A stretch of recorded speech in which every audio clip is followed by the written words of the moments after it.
maxamed cabdiwahaab nuur abuuja 6 Maajo sanadkan ayaa loo xiray tuhunka la xiriira dilka allaha u naxariistay baxsane Cabdulla Boolay oo isla maalinta xiritaankiisa sanad ka hor lagu dilay degmada Boondheere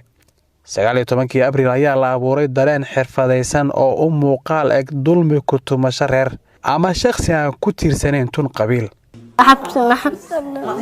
حبسة محمد عبد الله هاي محاوينك كودا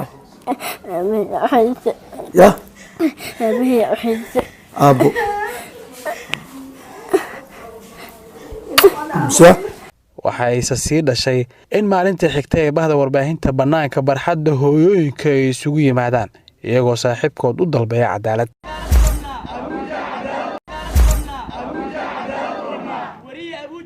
waxaan anaga ku qanacsanahay in wasaaradda warfaafinta ay wax naga weydiiso annagana waxa ku qanacsanahay wax wasaaradda warfaafinta ay naga weydiinayso inaan ka garba waa runtii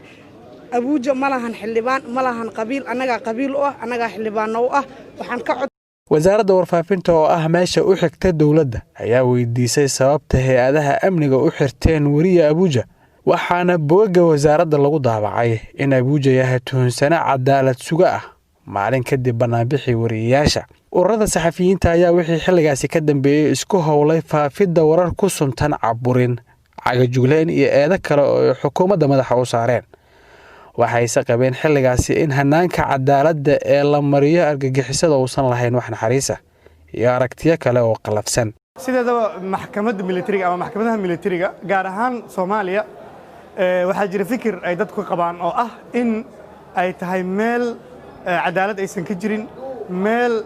dadka masaakiinta ee shacabka waliba dadka aan haysan dad ka dabaqayliya ama u dood aan haysan inay tahay meel lagu dulmiyo meel lagu ciqaabo meel qofkii taga oo la geeyo aanu ka soo laabanin oo macnaha ay u dhamaatay kaliya waxa inta badan la arkaa kaliya iyadoo dadka lagu dul akhrinayo suuratul maa'ida oo qofkii dil lagu xukumayo runtii walaac weyn aan qabnay xilligaas waliba waxaan noogu darnayd markii la yiri maxkamadda ciidanka loo wareejiyay maxkamad ciidan in wariye loo wareejiyo runtii walaac weyn inagu abuurtay waxay ahayd arin maaragtay aanan qaada karin mana aysan helin sharci yaqaano ugu yaraan ku qanciyo in hay'adaha amniga haysan karaan tuhunsano ku eedeysan dambiyada culus 9 cisho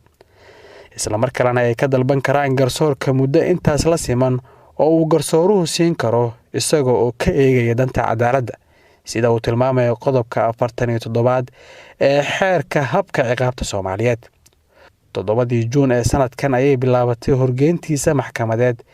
kadib baaritaankii hay'adaha amniga wixii intaas ka dambeeyay xafiiska xeerlaaninta ayaa isku howlay baaris dheeraad ah ugu dambeynna ku soo ilaatay maxkamadeenta wariye abuuja oo si kama dambeys ah loogu soo gabagabeeyay hoolka dacwad qaadista maxkamadda ciidamada qalabka sida 3 bishan maanta ay maxkamadda go'aan ka soo saartay sida uu la wadaagay warbaahinta gaashaale sare Xasan Cali Nuur Shuute gudoomiyaha maxkamadda darajada koowaad ee ciidamada qalabka sida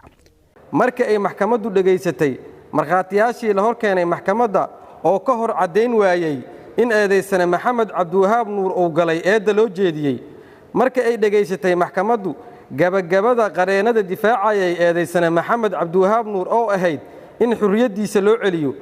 marka ay dhuuxday maxkamaddu nuxurka dooda u dhaxaysay dhinacyada dacwada waxaa soo ifbaxay in Maxamed Cabdiwahaab Nuur uusan gelin eedda lagu soo oogay waxayna maxkamaddu amraysaa in xabsiga degdeg looga sii daayo haddii aan loo haysan dambi kale cidii aan ku qanacsanayn xukunka maxkamadda waxa u fulan raacfaan wabillahi tawfiiq sidoo kale marka soo baxay maxkamadda ayaa lagu faray hay'adaha amniga in baaris iyo dabagal ay ku sameeyaan gacan ku dhiiglihii dilay allaha u naxariistay baxsane Cabdulla Boolay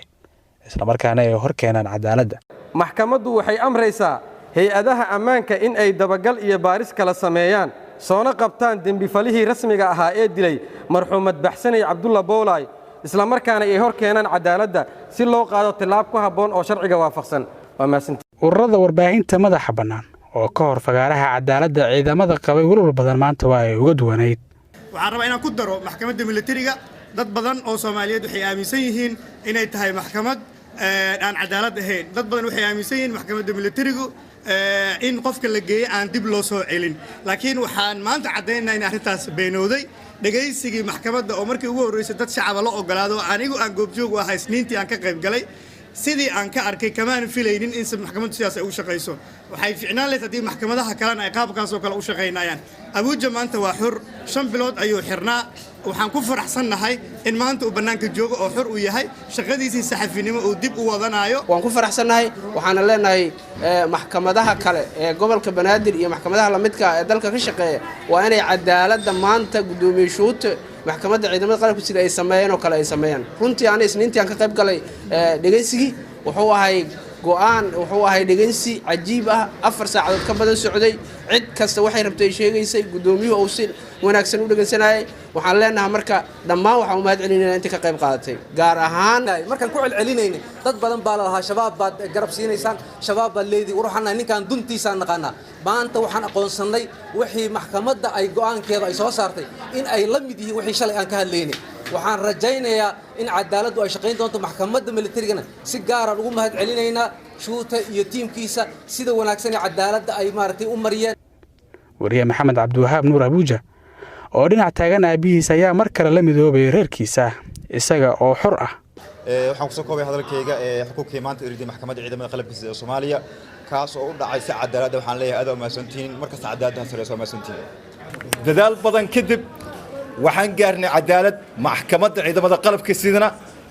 aad aan uga mahadnaqaa waana cadaalad maxkamad waana maasan Cabduqaadir Ciise warbaahinta qaranka Muqdisho